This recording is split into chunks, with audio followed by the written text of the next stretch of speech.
Injil Lukas pasal 16. Injil Lukas pasal 16 ayat 1 sampai 9.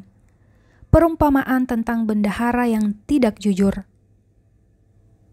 Dan Yesus berkata kepada murid-muridnya, "Ada seorang kaya yang mempunyai seorang bendahara. Kepadanya disampaikan tuduhan bahwa bendahara itu menghamburkan miliknya. Lalu ia memanggil bendahara itu dan berkata kepadanya, 'Apakah yang kudengar tentang engkau? Berilah pertanggungjawab atas urusanmu, sebab engkau tidak boleh lagi bekerja sebagai bendahara.' Kata bendahara itu di dalam hatinya, 'Apakah yang harus aku perbuat? Tuanku memecat aku dari jabatanku sebagai bendahara, mencangkul aku tidak dapat, mengemis aku malu. Aku tahu apa yang akan kuperbuat, supaya apabila aku dipecat dari jabatanku sebagai bendahara, ada orang yang akan menampung aku di rumah mereka.' Lalu ia memanggil seorang demi seorang yang berhutang kepada tuannya. Katanya kepada yang pertama, 'Berapakah hutangmu kepada tuanku?' Jawab orang itu, 100 tempayan minyak. Lalu katanya kepada orang itu, 'Inilah surat hutangmu, duduklah dan buat surat hutang lain sekarang juga, 50 tempayan. Kemudian ia berkata kepada yang kedua, 'Dan berapakah hutangmu?' Jawab orang itu, 100 pikul gandum. Katanya kepada orang itu, 'Inilah surat hutangmu, buatlah surat hutang lain 80 pikul. Lalu tuan itu memuji bendahara yang tidak jujur itu, karena ia telah bertindak dengan cerdik.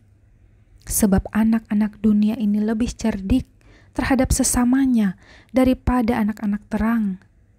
Dan aku berkata kepadamu, ikatlah persahabatan dengan mempergunakan mamon yang tidak jujur, supaya jika mamon itu tidak dapat menolong lagi, kamu diterima di dalam kemah abadi."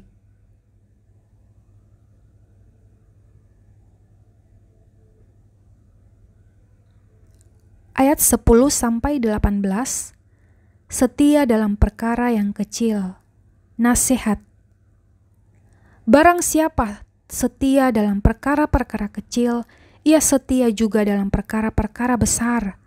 Dan barang siapa tidak benar dalam perkara-perkara kecil, ia tidak benar juga dalam perkara-perkara besar. Jadi jikalau kamu tidak setia dalam hal mamon yang tidak jujur, siapakah yang akan mempercayakan kepadamu harta yang sesungguhnya? Dan jikalau kamu tidak setia dalam harta orang lain, siapakah yang akan menyerahkan hartamu sendiri kepadamu?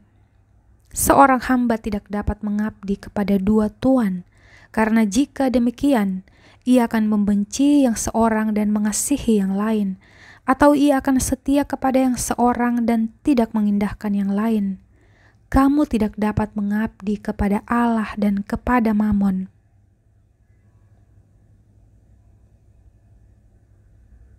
Semuanya itu didengar oleh orang-orang Farisi dan hamba-hamba uang itu, dan mereka mencemohkan dia. Lalu ia berkata kepada mereka, "Kamu membenarkan diri di hadapan orang, tetapi Allah mengetahui hatimu. Sebab apa yang dikagumi manusia dibenci oleh Allah.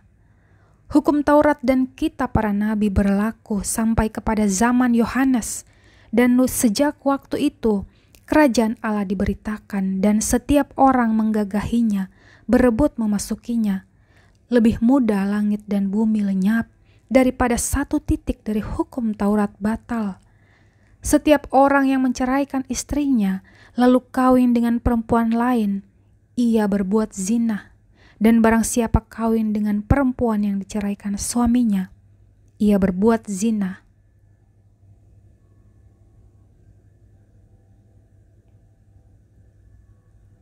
Ayat 19-31. Orang kaya dan Lazarus yang miskin. Ada seorang kaya yang selalu berpakaian jubah ungu dan kain halus, dan setiap hari ia bersukaria dalam kemewahan. Dan ada seorang pengemis bernama Lazarus, badannya penuh dengan borok, berbaring dekat pintu rumah orang kaya itu, dan ingin menghilangkan laparnya dengan apa yang jatuh dari meja orang kaya itu. Malahan anjing-anjing datang menjilat boroknya. Kemudian matilah orang miskin itu, lalu dibawa oleh malaikat-malaikat ke pangkuan Abraham. Orang kaya itu juga mati, lalu dikubur. Dan sementara ia menderita sengsara di alam maut, ia memandang ke atas, dan dari jauh dilihatnya Abraham dan Lazarus duduk di pangkuannya. Lalu ia berseru, katanya, "Bapa Abraham, kasihanilah aku. Suruhlah Lazarus supaya ia mencelupkan ujung jarinya ke dalam air dan menyejukkan lidahku, sebab aku sangat kesakitan dalam nyala api ini." Tetapi Abraham berkata, "Anak, ingatlah bahwa engkau telah menerima segala yang baik sewaktu hidupmu, sedangkan Lazarus segala yang buruk. Sekarang ia mendapat hiburan dan engkau sangat menderita. Selain daripada itu, di antara kami dan engkau terbentang jurang yang tak terseberangi, supaya mereka yang mau pergi dari sini kepadamu, ataupun mereka yang mau datang dari situ kepada kami, tidak dapat menyeberang." Kata orang itu, "Kalau demikian, aku minta kepadamu Bapa, supaya engkau menyuruh dia ke rumah ayahku, sebab masih ada 5 orang saudaraku, supaya ia memperingati mereka dengan sungguh-sungguh, agar mereka jangan masuk kelak ke dalam tempat penderitaan ini." Tetapi kata Abraham, "Ada pada mereka kesaksian Musa dan para nabi. Baiklah mereka mendengarkan kesaksian itu." Jawab orang itu, "Tidak, Bapa Abraham, tetapi jika ada seorang yang datang dari antara orang mati kepada mereka, mereka akan bertobat."